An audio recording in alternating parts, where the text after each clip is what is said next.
Another theme is that small acts in dark times can do a lot. And I love that Tolkien, he really wants people to know that ordinary people can tip history scales through quiet heroism. And we see that through Faramir. We see that through Frodo. We see that through Sam.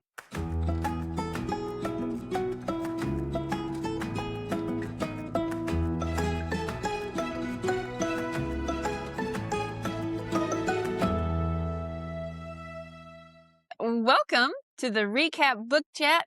Thank you so much for stopping by today. We are diving in to the second book of the Lord of the Rings trilogy called The Two Towers, which I did have written down that he wanted it called, I think I told you, The Shadow Lengthens, another thing about the shadow. But after a while, he liked it. But what was the first one? The Ring in the Shadows. But the reason I like that is because it's just such an epic piece of literature, but yet he still was wanting to make it better, you know? And you said something when I was just talking to you before that you said, look in the back of the book, there's genealogies, you said nothing was haphazard about the way that Tolkien wrote. So I want to just give a shout out to those people who plan, because how much planning went into this before he even started writing? You know, I mean, and I did not think anyone could beat. I really love C.S. Lewis. You know, I read all the Chronicles of Narnia, but man, this crushes it for me anyway. And then a shout out to all those people that have those boy moms like you who want to get inside the head of a boy. This is the book to do it. This is the book. Yes. Because you say, well, all boys are different. He has different ones. There's the Frodo, the Sam, the Pippin. You're getting in the heads of all of these in all different kinds of situations. And it just hit me this morning. I said, I wish I'd read this when your brothers were younger, you know, because it's powerful. In the hands of a woman, you get to go inside their head. But anyway, you read the book and watched the movie. So you are rolling, girl. So start us off. I took a screenshot of it because I was like, oh, that's so cool. It was a J.R.R. Tolkien quote about C.S. Lewis, because you mentioned him. And so this is J.R.R. Tolkien saying, he was for long my only audience. Only from him did I ever get the idea that my stuff could be more than a private hobby. But for his interest and unceasing eagerness for more, I should never have brought The Lord of the Rings to conclusion. So how cool is that? If it wasn't for C.S. Lewis, we wouldn't have Lord of the Rings. So he was, I think we mentioned that before, but I hadn't seen J.R.'s words on it. But he gave C.S. Lewis the credit for his wanting to know more. And I love the Chronicles of Narnia, but you had said before, it is a children's book, and so it does hit differently. There's not the backstory, and J.R.R. Tolkien gives us the whole history of Middle Earth. I mean, from its foundations, it's in the back year by year, and it's fascinating. I read something where he was actually critical of Lewis because he thought he didn't go into depth enough. Like when you go in through the wardrobe, there is Lucy and there's the fawn and nothing about the fawn, no history. So he kind of thought, and I admire him for that, because a true friend will give you something. They will give you something that will grow you. You know, you don't want a yes man for a friend. You know, what kind of deal is that? You know, if the soup is too salty, say something. Don't just go, oh, that's wonderful. I just found out that that's what AI is. It's a huge yes man looking for patterns and tells you what you want to hear. And I'm like, that is so scary. I want someone to say, you're wrong. You're wrong. You know, well, maybe you need to develop that AI. Yeah, the critical one. Yeah. The critical one. Yeah, that says, this really stinks, try again. Your dad was that way. When we got married, I could only cook burritos and chocolate chip cookies. And he said I had a lot of work to do, you know. But hey, you know, it pushes you to go forward. So I'm thinking they were a good, you know, you need to bounce ideas off of someone. And I think that they were good bouncers off of ideas. I think so. Tell me about that. Makes it unique, because a lot of people, we try to solo it.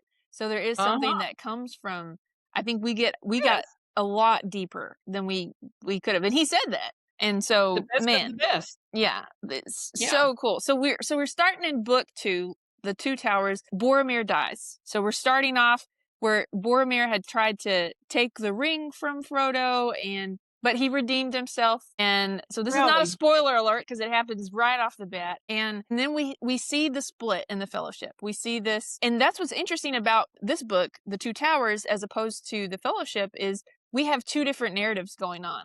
So now we're not unified. They're still unified in mission, but we get In heart. a big split. We have one side is going with Aragorn and Legolas and Gimli, and they're chasing after the hobbits that were kidnapped. And then through that, we're going to go to Rohan, Helm's Deep, Isengard. So they're dealing with that. And then we cut back to Frodo, Sam, and Gollum, and they have their own journey that they're going on. And what's interesting, all that time he spent in the Fellowship of the Ring, making a fellowship, creating a fellowship, and giving us the personalities and building that bond. So, and some people, when I was looking this up, boys, men in particular, really lean toward the Two Towers. They like it more. I think women might like the Fellowship of the Rings because we like feelings Relationships. and emotions and relationship. Well, in Two Towers, it's like action, action, action. And like you said, it's three different actions going on at the same time. You know, we don't hear about them at the same. I love the way he did it because you're thinking, are we going to hear from Frodo and Sam? What happened to him? Did they fall off the face of the earth? I mean, he stays with you and helps you through this. And I mean, it is amazing that the Fellowship is dismantled, that he worked so hard to build, but yet, like you said, they're still in heart. They have the mission, and they never broke from the mission. Yeah, and there's purpose. Yes, they have that purpose. And it's interesting too. And Gandalf is such a cool player in all of this. Tell us about Gandalf. What's the surprise in the Two Towers? So Gandalf returns, and he's no longer Gandalf the Grey. He's Gandalf the White, because he has fought one of the most evil things and prevailed. He bravely fought. And when they thought all was lost, they thought he had gone down, and he actually rose from the ashes, and even a greater wizard, because the wizard ranks, I think we see that, and I can't remember his name, the nature wizard, he's brown, which I think is a lower level. Then you have gray, and then you have white. And so we know Saruman is white, and he's extremely powerful. And that's what's kind of cool too, is Gandalf, if he went toe to toe with Saruman when he was gray, he wouldn't stand a chance because he was so powerful. He kind of did. And we kind of see that when we get into, we're going to meet Theoden, who's the king of Rohan, who's under this spell of Saruman. And he has this treacherous counselor named Wormtongue. And basically it's about lies. He's just keeping this king, it's just gross, but he's just like shriveled up and aging, and he can't do anything. I thought you'd like that part because you always say, what lies are you believing? He was believing all of them. And I love that Tolkien showed that. That's the power of a lie, to prevent you from doing what you're supposed to do and to let evil prevail. And the kingdom of Rohan was collapsing. They were about to take it over. And when Gandalf the White now returns, but they don't know that he's Gandalf the White. They think he's the old Gandalf, and they're like, you have no power here. You can't, because Saruman's kind of talking through Theoden, and he's just like, you know, because you're Gandalf the White. And then the big reveal, and he's Gandalf the White, and boom, and he helps break him out of that. But there's something, and I think you said it. You talk about a makeover. Women have makeovers. This is huge. It's a mind over, not a makeover, but a mind over. I mean, it's like he fixed mindset. I mean, it was the best I've read in literature. That was, whoa, it was powerful. You know, you're reading it, you're like, what in the world is happening? What is happening? Yeah. So what did you tell me about Gandalf? I like how you said it. He was the refining part. Yeah, it is a fire refines you. Like he like has been through, you know, Paul says it like this: I fought the good fight, I finished the race. Well, he fought the good fight, and he's now finishing the race. You know, he's like better than he was before. Like when, you know, like someone can tell you about childbirth, and you can take notes, you can take copious notes, everything. But when you experience childbirth, totally different. Huh? Totally. And then every childbirth you have is different. I mean, the woman that had 10 kids, think of the experience she has, more so than someone who has just read the scientific stuff. So in Gandalf's heart, I think it was always good because he loved the hobbits, you know, but now he has this, and and this power and desire to do right. Because, I mean, they really are supposed to go get Merry and Pippin, but yet he sees this and he's got to take care of it. And I think that in us as Christians, that should show us that we may have a to-do list, but when we see something like this, man, they're all right. They're going to go. And Aragorn and I love do you love that Legolas and Gimli are just best buds? I love their relationship. And I feel like we get more of that in this one, and we get some banter, and it's just, that brings some levity. I mean, they're fighting these ugly, it's not even orcs. They're the Urkai or something like that. They're like the mix of orcs and the other things that can come in the daylight, because orcs couldn't go in the daylight or something like that. So, but they're killing them, and then they're like saying, "Well, I got 4," and Legolas is like, "Well, I have 17," and Gimli's like, they're trying to outdo each other, and that's so, even in the Bible, when John writes, what does he say? When they're running to the tomb of Jesus, Jesus was resurrected, and they said the apostle he loved got there first. That is a boy thing. I mean, because the women were there first, if you want to know who got there first. But women don't care. But yeah, the banter between them and the deepening friendship of two people. And like you said, you got some of the backstory about why the elves and the a dwarf, why they don't get along. You kind of got that from The Hobbit? Is that where? Yeah, because you kind of elves didn't help when Smaug took over. The dwarves didn't help. The dwarves didn't help? No, the elves didn't come to the aid of the dwarves. Okay. So then, because the dwarves were kind of like, well, they're just angry and they're kind of uncouth, and the elves are just like, what's the harm? But so really, Legolas and Gimli, they bring those two people groups together, and which is amazing, And the whole thing that, like you also mentioned about, men are supposed to be doing something, but they're not. So all these elves and the dwarfs and all that, because the men are not stepping up. Well, so, I mean, what a there message. are some men.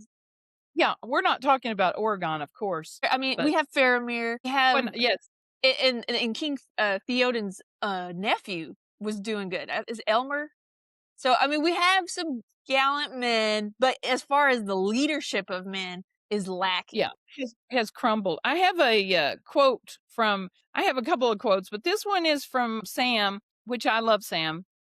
Where there's life, there's hope, in need of vittles. So that's a Sam quote. And then Gandalf's quote was, the wise speak of what they know. I think we can all take that to the bank. Because how many times have you heard someone speaking of what they don't know, like they do know it? Mm-hmm. And I heard that in a Focus on the Family podcast. This lady was saying, when it is a gift of yours or a strength, and you just say, well, I can help you with that, that's not prideful. We've so put the kibosh on that. But when you act like you know something that you don't, there you go. And that's what Gandalf, I think. And he also said, fair speech may hide a foul. I love Tolkien's way of wording things, Yes. And when they're going through the marshes and stuff, he uses a word, and I wrote it down because it was kind of weird. Noisome, noisome. Now that, by using context clues and looking at the word, I thought it meant something about a boot. What is that about the noise? But it doesn't. It means it's used to describe the stench of the swamp. It's a smell word, not and I think he does that kind of stuff on purpose to keep us on our toes, because it's definitely an unusual word, but it has nothing to do with noise at all. It is about the stench and how that is annoying and all that. So he is you've said many times, a wordsmith for sure. Well, he was a professor too, a linguistics professor, I want to say. But something to do, so he's fascinated with languages and words, and you see that come out. I mean, the dude wrote a whole language, many languages for this. But I do have to comment on Gandalf, because you were quoting Gandalf, and here's some more Gandalf quotes I thought was good. He's talking about Saruman, and he says he cannot be both a tyrant and a counselor. I thought that was good, because so Saruman, a lot of times he controls people with his words, but he used to control people with his words, but he's become something more evil, I should say, but he's trying to still walk those. So I thought that was good. And then we'll get to this spoiler alert going forward. So we've kind of kept it, but I'm going to be some spoils. So just if you don't want to hear, then skip this part. But Saruman, they do get him trapped in Isengard, which we haven't talked about Treebeard. Treebeard is a really cool character. We'll back up and catch him. But so he's trapped. Here's a Treebeard quote: "For it is easier to shout stop than do it." That's a Treebeard quote. So Treebeard he's an ancient ent, and so he's a shepherd of the trees. Kind of looks like a tree, but can move. Is very tall, slowly. Well, they said they can move pretty fast. Actually, he talks slowly. Is he the oldest? I thought he was the oldest in the land. Yes. Is he the oldest? Okay. Yes. In the and Pippin and Merry end up running into him, and he'd never seen a hobbit. So this oldest creature in the land had never seen a hobbit. So they kind of tell him what's going on, and he kind of knew Saruman, some things about Saruman, but anyway, they kind of tell him what's going on, and so he gathers up these other Ents and kind of talks them into going to war against Saruman in Isengard, which is where, and part of the reason is because Saruman, he cuts down, all these orcs have just cut down trees and trees to build war machines. So really, Tolkien is kind of showing this, how evil is very destructive. Like, it's really kind of, all these trees, and Treebeard was like, these were my friends, some of them, they were gone to build war machines. It's like lives are taken to take other lives. It's the opposite of good. I think, especially Tolkien having been in multiple wars, I think that's a big commentary on that. Like, what? I have a Faramir, because Faramir was Boromir's brother on war, and this is so powerful. War must be while we defend our lives against a destroyer who would devour all. But I do not love the bright sword for its sharpness, nor the arrow for its swiftness, nor the warrior for his glory. I love only what they defend. And Churchill brought that out when England was fighting in World War II. He kept the focus on, what are we fighting for? Who are we fighting for? Because remember, we read something that he was just like, send those letters. We'll get them through. Send those letters. So he knew that. And I just thought, wow, how impactful. Yeah, that's good. Tolkien, he really, like, going back to Faramir, he shows this quiet heroism I think Tolkien likes to get across. Faramir is a very noble captain. Like you said, he's the brother of Boromir, but when he comes across Frodo and could take the ring, he doesn't. He doesn't even want to see it. So very wise. He's a ranger of the Gondor. He leads the people around Gondor to help protect that. So very noble guy, Faramir. So I love that you brought that quote out. That's a great quote. Did you say there was that was not true in the movie, though? That was one of the movie differences was, Faramir wasn't, he made the right choice eventually, but it wasn't, he had a big struggle with it. He kind of captured Frodo and was going to take the ring, all this stuff. And I'm like, well, that's not, in the book, Faramir is just very noble and doesn't, you don't have in the book, Frodo isn't even with him. He is not in. Oh yeah, he was not in his mind to take Frodo. It didn't even enter his mind in the book. No. So I'm kind of surprised. But then with Boromir, and Boromir, we saw the struggle. But there was a line in the book and I didn't write it down, but Faramir said something about if it was laying in the road or if it was somewhere, I wouldn't even pick it up. You remember that? Mm-hmm. It was pretty. Yes. That was basically what he said. But so going back, so Treebeard and the Ents, they help really capture Saruman. They take over Isengard, and Gandalf, I'm like, to his credit, he gives Saruman a chance, and I thought that was, I wouldn't have done it. Huge. I'm like, but no. He's very fair, and that's what I was talking about, why he can't be a tyrant and counselor, because he's trying to talk his way out of it. And Gandalf, then he says, he will not serve, only command, because that's the problem. Saruman's problem has been pride. Oh, and Gandalf is saying, good, we will strip you of, you have to give up your staff. You won't have your powers, but you can be on our team again. And Saruman, he won't do that because, again, what he said, he will not serve, only command. And I love, because we see, what does Jesus do? He flips that. He comes as the serving king. He washes feet. It's like the opposite of what you expect a king to do. So I wrote off by there. I was like, pride comes before the fall. And then to go and on the same on the same chapter, Gandalf again has a good line. He says, "Often does hatred hurt itself." So I was like, that is true. Very good one. So Gandalf I is had just full of one them. last Gandalf before we move on. To crooked eyes, truth may wear a wry face. And that reminded me of the Bible where he said, be innocent as doves, but as wise as serpents. Because the eyes will tell us, but to crooked eyes, truth may wear a wry face. Like it may have a mocking to the face, a deliberate distortion or something, even though they may, because I think if you're seeking truth, it looks differently than you're trying to mask truth. It depends. But Gandalf to me is kind of like rose-colored glasses, yeah, right? You think there's like red-colored. Yes. It has a red tint, or you can see kind of what you're believing. Like if you believe lies, you're going to see things that validate those lies. You can't see truth. What was your quote? What was your quote about hate that Gandalf said? Often does hatred hurt itself. Okay.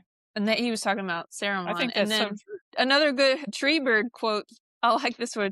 He said, "Well, things will go as they will, and there's no need to hurry to meet them." So, yeah, he doesn't like to hurry, but they can go fast. I mean, and they're really strong. And I'm like, but even their talking is slow. mm-hmm. It's really slow. What in the movie? How did they do Treebeard? They did him good. I think it was CGI or something. He's pretty slow talking, so they did good on that. And but yeah, but the cool thing too that I like that Tolkien did is see these Ents. Saruman is so prideful, and he just is so power hungry and all that. That was his downfall. He overlooks the hobbits, and he overlooks like the Ents. Yeah, that's true. Because he's just like, he writes them off as, well, they're not. They're just trees. They don't do anything. And so I love that Tolkien brought out that part of it, that these things that were overlooked or seen as less valuable end up taking him out, pretty much, or capturing him. Yeah, that in one of Sam's quotes, he said, even the smallest person can change the course of the future. Yeah. I think Tolkien was bringing that out. Yes. So let's go to Sam. So now, my favorite. Go ahead. Talk about Sam. So let's go over to that side. Frodo, Sam, and Gollum meet up. Well, I even read one blogger who they think that Tolkien was even going to change protagonists from Frodo to Sam. You gotta get that, it's just that Sam has a lot more personality than Frodo. And I think that, and he's all in, in the Bible, it talks a lot about wholeheartedly. He's wholeheartedly loyal to Frodo in a way that you seldom see anywhere. I mean, he only thinks about Frodo. He doesn't think about himself at all. It's like, Master Frodo, you've got to eat something. You've got to do this, And the only reason he doesn't like Gollum is because he's afraid Gollum's going to hurt Frodo. I mean, he is wholeheartedly, he's in on taking care of Frodo. And I think you mentioned one time that, so, he didn't even want him to come. Yeah. And he pushed himself, and that it's just. But in this book, Frodo does acknowledge that Frodo couldn't make it without Sam. He's like, so he realizes, I wouldn't be here without Sam. Sam he's just very positive. He keeps going. But at the same time, I mean, Sam is not carrying the weight of the ring. So that takes a lot out of Frodo. So we don't even, the weight and burden. That. Yes. So, but Sam's wearing on him. It is, but then Sam, there's times when Sam will make him laugh. He'll say something or a poem or something. And that is what that simplistic, wholesome, pure from the Shire, that's what Frodo needs, because he's getting into despair, because that's what the ring does. It just pulls you down. It's just like depression, and this evil weight is on him. And so Sam's the perfect person to be with him. Got an analogy for that. Like, I think I compared the ring to, have you ever been around a toxic person where everything is doom and gloom and they just suck the energy out of you, and then you go be with someone who's all up and up. So I think that ring is like toxic, and it's just taking all his strength and his toll. And then, like you said, Sam is like a shot of hope. Because that's what he says, where there's life, there's hope and need for vittles. I love that he even wants herbs to put in the soup. It's like kind of like a, he wants it. He doesn't just want to make him soup. He wants it to be good. You know what I'm saying? And they're in the middle of dangers. Potatoes. He's like, taters. I wish we had some taters for this. And Gollum's like, what's that? And potatoes. And even that was funny when Gollum got onto Sam for cooking the rabbits. He called them something else. Conies. He called the rabbits conies. Yes. Which, you know, it's funny. He said, that's in the Bible too, conies. Well, I was thinking our Pilgrim book. We'd read a Pilgrim story, and they called them, back then they called them conies. So that's how I knew what they were from that. But apparently Gollum went crazy because you're ruining them when he was cooking them. So I was like, whoa, easy. So, and if you do listen to the audio, the guy who does Gollum, I think you said is the guy who also, his name has Circus in it or something, I think. Andy. I think Andy Serkis. I think you said he did Gollum in the movie. Mm-hmm. He did. And, I mean, he didn't just do the voice either. Like he didn't just do the voice. He did the motions. It was motion capture. So he was in a suit, and so he was, doing the motions that. Yeah, I mean, he did a great job. Talk about getting into character. Whoa. It's so interesting. Dude. Gollum or Smeagol is complex, and you see this duality that is inside of Gollum and Smeagol. You see this struggle of, he's talking to himself, and he has these inner battles, and so that really kind of like Dr. So-and-so and Mr. Hyde. Yeah. Dr. Jekyll and Mr. Hyde. Mm-hmm. Was it kind of like that? Yeah. And there was an old movie that I saw when I was a kid, Sybil. She had 18 personalities, and she would talk to herself, and that came back to me because Sally Field played that part. And someone did say it's kind of like schizophrenic. He is. He's kind of schizophrenic. Gollum is. Smeagol. Well, he's been damaged. He's been damaged by the ring. So, and Frodo has a lot of mercy for him, and he really wants Smeagol to change. He really wants him to come out of that. And Sam he doesn't trust Smeagol at all. And Sam is a little bit more cruel to Smeagol because he thinks he has evil intentions for Frodo, which half of him does. And he does.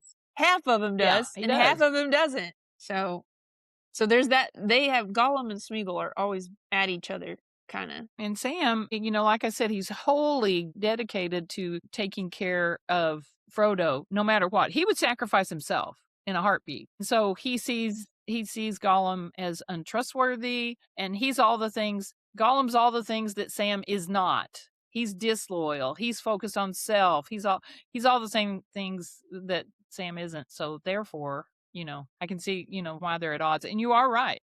There's a kindness in Frodo. That's the reason he's the ring bearer. That's why. Because he has that pureness of heart, that innocence. And that's why he's able to bear up so much better than, I guess Gollum did when he had it. That's a good point. There was a line in there, and I don't think I, but when you said that, it made me think of it, where it says, because he is kind, that Gollum mistook his kindness for weakness. And so there is a point when Frodo does have to kind of come down on him, and it takes Gollum by surprise, and Tolkien wrote that. Something about he mistook his kindness for weakness. And I think a lot of people do that. I think that's a good point. Oh, yeah. Kindness is not weakness. Well, meekness isn't weakness, and neither is kindness. Yes. Good point. So he does have to get rough with Gollum at times because Sam and Frodo were lost trying to get to Mordor. And so they end up catching Gollum, and they make a deal with him, and he ends up being their guide. So it's a really strange relationship they have because Smeagol's been tracking them this whole time, and now he's guiding them. So it's very weird, but it's necessary, and I think Gandalf foresaw it because back a long time ago when he was talking with Gandalf, they were talking about Bilbo had the chance to kill Gollum and he didn't, and Frodo said, "I wish he had. I wish he'd just killed him." And Gandalf said, "Don't be so quick to take a life," or something about like that. And he may be useful yet. We don't know. And he is, because he gets them to Mordor. He gets them to the gates of Mordor, but they can't go through. They're closed. But Gollum says he has escaped from there, and he knows a secret way. And so he takes them, and he does deliver on what he said. He does get him there, and he gets him in, but he does do some trickery. But I think he knew all along there would be. Yeah, I think the spider thing, he was aiming for that all along. Mm-hmm.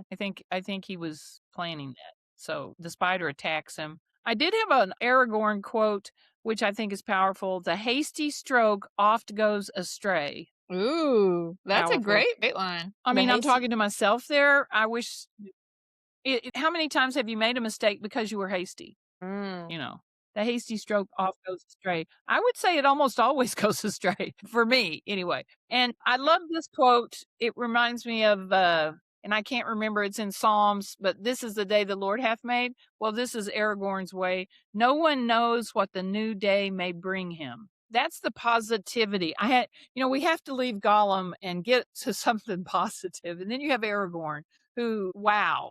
And you made a point last time we talked about the Fellowship of the Ring, how he's been watching as a ranger. He's just been guarding people, but very much in the shadows, but just wanting to protect. And that is what a real man should do. That is, a real men will protect, but they don't want fanfare about it. They don't want, a lot of pats on the back. He's been doing this all this time, even under some criticism, saying, oh, well, you know what I mean? Yes. And that's why you just have to love Warren. And he is the rightful king. So he is that vision. I'm the king. He's serving. Yeah. He is serving the people. Mm-hmm. You're right. And that is the picture. And speaking of that, I did do a quote. It's talking about the men of Numenor.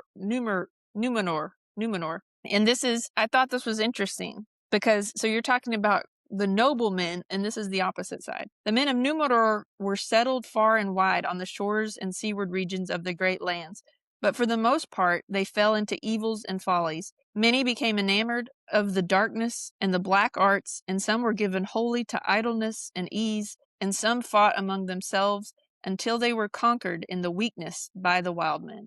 So it was talking powerful. about what caused the downfall. And I thought that was interesting. Kind of knowledge outside of what you should know, the black arts, and then idleness and ease, and then fighting amongst themselves, and then they were conquered. So that's really what brought down the... What is that one quote? That quote that you always quote? Good times, bad times. Remember? It goes with that. It does. What was that quote? Hard times produce good men. Or great men.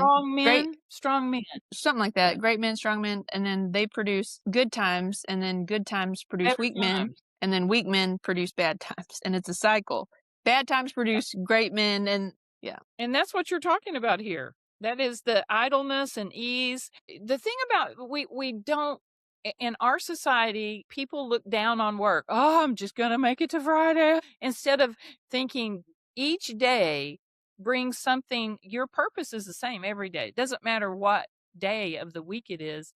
Work is a good thing. Work was in the garden before Adam and Eve had the fall.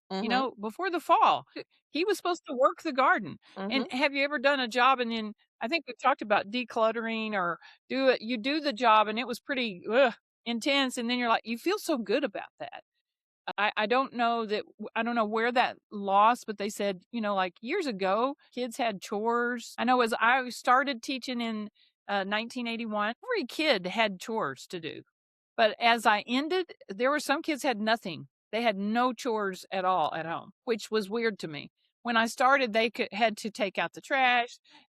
Some of them cook supper. They were cooking with their mom. And, because I started in 5th grade, but still, wow, and they had set chores they were supposed to do. And then at the end, they're like, no, they don't do anything because they're going to, I play football. I played, I was like, well, you don't have to, can't you take out the trash? Can't you, and I think we lose that when we have idleness and ease. I think we have ingratitude too. Cause you're like, what can you do for me? And these guys are on a mission. There's no complaining, they're seeking, they have a purpose. That's true. And going back to Sam, I love that Sam, they kind of portray him as not as smart as Frodo, but he is. He has this depth. And he always has these insights into things. At one time, I think, was this when they're talking to, when they're talking to Faramir, because the men, Faramir, these people of Rohan, they are very suspicious of like elven people and Gandril. They consider her like that whole forest. They don't want to go in it. They're afraid to go in it and stuff like that. So that's what they're talking about. And Faramir saying that it's because he's describing this Gandril, and Faramir's like, well, she sounds perilously fair. And Sam says, I don't know about perilous, said Sam. It strikes me that folk take their peril with them into Lorien and find it there because they've brought it. I thought, that is good. So it's not that the woods are dangerous. It's what they have inside of them. And we saw that with Boromir. You know, he struggled with Gandril, if you remember that. He didn't like it there. Whereas like the hobbits loved it. It was restful. And I thought that's interesting. That what are you bringing with you? Basically? What do you, because really it's not necessarily, it's not your circumstances, it's what's inside. Where you are. Yeah. And then to end on a happy note with Sam, I thought this was hilarious. If I yawn anymore, I shall split up at the ears. He was tired. And he was yawning a lot. He said, I gotta go to sleep. If I yawn anymore, I shall split at the ears. I've never heard that. I haven't either. Well, Sam's a character. He is. I had a quote from Faramir because he is talking about, you know how in our society everybody wants a medal or praise or whatever. You know, they want accolades. But Faramir, there's many reasons why I liked him. But, he said this: for the praise from the praiseworthy is beyond all rewards. So if someone like Gandalf was to praise you, that's all you need. Yes. You don't need a medal. It's an honor. And that's why in our society, sometimes we shower praise. Well, then it loses its value. I thought that was, and there was another point where Frodo got on to Gollum because he was talking bad about Faramir. And this was the strongest I wrote down about Frodo. If you can only speak ill of those who showed you mercy, keep silent. And I was happy that he said that. Because Faramir he didn't want to let him go, but he did. He trusted him, you know, but. And then Gollum said what my brother used to say. I was just joking. What? Did you catch that? Another thing that's funny about, I did not catch that. Just joking, he said that? Smeagol. Yeah, your brother said that like a lot. He said, nice, master, said Gollum. Smeagol was only joking. Yeah. Well, and what does Sam call Gollum, which is funny, that play on words? Slinker stinker. Slinker stinker. I mean, yeah, just joking. I'm writing that down in my notes because it's funny. So some of comparing the themes... your brother to Gollum. Well, I have something for you to do. So in this, I have a friend that sent me this book journal, and in it, this is going to be really good. I can't wait to hear yours. But it says, describe the book in 3 words. Describe the Isn't book that cool? In 3 words. I loved it. It was so hard, though. It was very hard. I'll give you my 3 words, give you time to think. My first word was loyal, because there's a lot of loyalty in this that's beautiful. And then my second word was mission. The mission has not been forgotten, even though they're all separated, which we kind of talked about that. And then the last one I put was selfless. And I saw that in Frodo, and I saw that in Sam. I saw that it's just depicted in a beautiful way. Yeah. You know, reminds me of I say that a lot. Stories stick and facts fade. The story is beautiful, and I resisted it. I have my wonderful student, Josiah, who tried to get me to read this, and I need to write him a letter of thank you, because it is. No wonder he kept on encouraging me to read it, because it's that good. Yes. What about your 3 words? Okay. Isn't that hard, though? Yeah. Very hard. I want to say duty. Ooh, I knew you'd have some good ones. Destruction. You said loyalty. Loyalty's a good one, but I would say either courage or hope. Well, since I'm giving you this off the cuff, we'll let you have both of them. How about that? Okay. But courage is probably what I'll... Well, I had written down 2 Ds. Maybe I should go for 3 Ds then, huh? I had duty and what was the other? Oh, duty, destruction. Yeah, so maybe I should stick with the Ds. Duty, destruction, dedication, or dedication, deliberation. I mean, dedication. Oh, let's go, because that's loyalty. How about that? Then you got 3 Ds. Wait, or deliverance.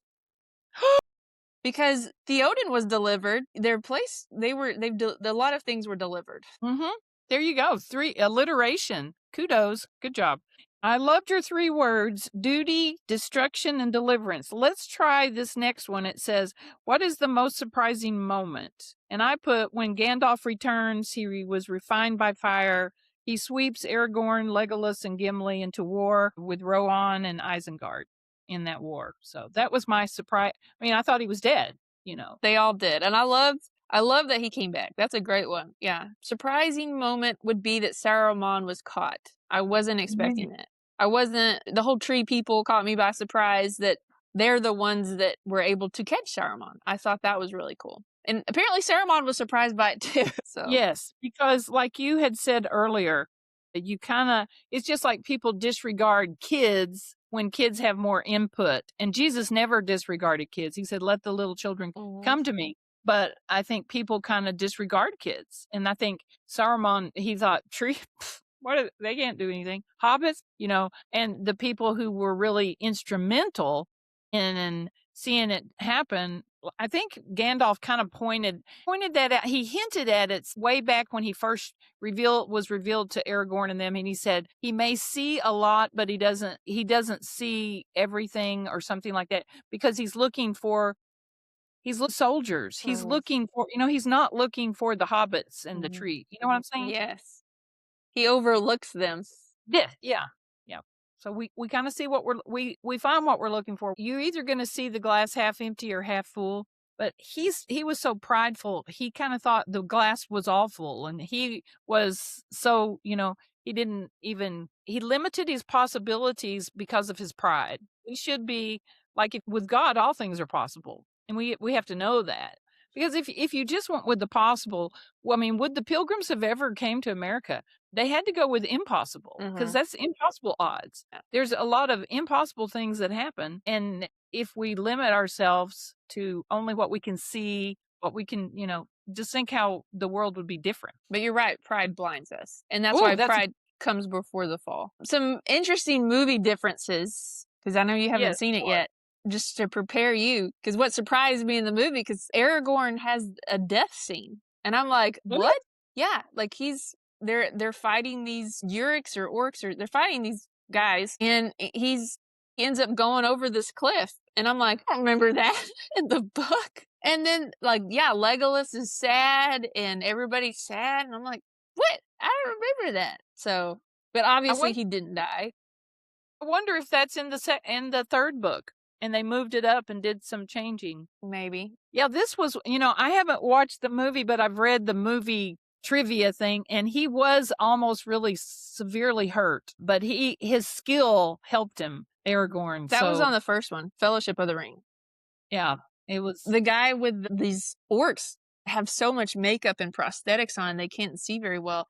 They were supposed to throw this dagger way above his head and not come close at all.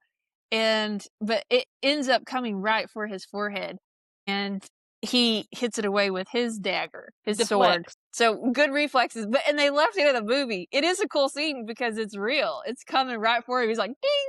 So, and you don't think of it as being real. I mean, I know he has a lot of differences, but I think Peter Jackson really did want to go with the momentum. He wanted to keep that. And so in the first, there was more fellowship, gathering your people together, and embellishing your characters. But in the Two Towers, war. Action. It is, yes, so many battles. A lot of battles are going on. And then layers. There's layers, and you can go deeper, like a lot of layers. Like you said about Gandalf giving Saruman a chance at redemption. Then Frodo's giving Gollum a chance to turn to Smeagol, turn into that, and be your better self, be your best self. And a lot of that is going on down here, battles up here, which shows you life, because life is a battle of good versus evil. And wow. And that's really the theme. That's really the theme we get from Tolkien, that evil, this good versus evil going on. But I love that there's so many layers to it. I think evil accelerates destruction, and we see that. We see this how destructive Saruman is, and all the places they go, and even Frodo and Sam, like, they don't like to be, they stink, they smell, there's nothing that's growing there. Everything's destroyed that is in the regions of this evil power. But then we have that duty, responsibility, friendship, loyal, courage. And then another theme is that small acts in dark times can do a lot. And I love that Tolkien, he really wants people to know that ordinary people can tip history scales through quiet heroism. And we see that through Faramir. We see that through Frodo. We see that through Sam. We see a lot of quiet, and even the people, like the Rohan people that end up, a lot of them are like farmers, and they take up arms to defend when they get to Helm's Deep. A lot of them aren't warriors, you know. So we see that over and over, just ordinary people stepping up to the plate and fighting evil, and that's what it takes. It's David and Goliath's story with many characters. Mm-hmm. With many characters. And you know, like the story of our revolution, where it was just patriots fighting who had no skills at all. Yeah. You know, Same thing. Farmers. Yeah. And when you think about that, it's beautiful. And I even read a blog about a boy. He was 17 years old when he read The Two Towers, and he said that his family was falling apart. His mom and dad were fighting. They wanted him to do this and this and that. And he said this book got him through that because he knew he could do better. And so he talked it over with it. And he ended up, his grandpa came and swooped in and took him. Let's think positive. Let's be like Sam. Yeah. You never know, Master Frodo. You never know. There might be hope. I know that that part, I mean, that would be a joy to play that part. I'm sure that he loved it. He loved being Sam, because I think Sam would be easier to play than Frodo. You know what was cool is, and what's his name? What's the actor's name? Sean Astin, right? The guy that played Sam. So the interesting thing is, so the guy that played Frodo, Elijah Wood, was pretty young, and so Sam was older, or Sean was older, and he took on the role of Sam even outside, because he said, Really? yeah, because they're in New Zealand and they're in this new place and everything. And one of the examples was that, like, Elijah Wood had locked his key out of where they were staying or whatever, or then he needed to get a locksmith. He didn't know how to do it. And Sam's like, oh, I'll take care of that for you. I'll take care of that. Or Sean, he's like, I'll take care of that. So he was always like looking out for him. And like, he really embodied that. And I don't know if that was just to get into character or if that's just how he is, but I thought that was interesting that he really did that in the real life too. Well, that is. It's sweet, though. I mean, way to go. I feel like if you've ever seen the movie Woodlawn, man, he does such a good job in that. So he is a character that has a lot of depth, you know. But yeah, I look forward to watching the movie now that I've read the book. Yeah, just don't be surprised on some of those. But I agree with what you said, Peter Jackson. He does want the heart of Tolkien, what his vision to come through. And I get that you have time limits and there's constraints, and so you do have to change some things. But I feel like he's very minimal in what he does when he tries to change it. Now, and I think he thought about it a lot. Like you had said that they filmed this all in New Zealand in 18 months and all that.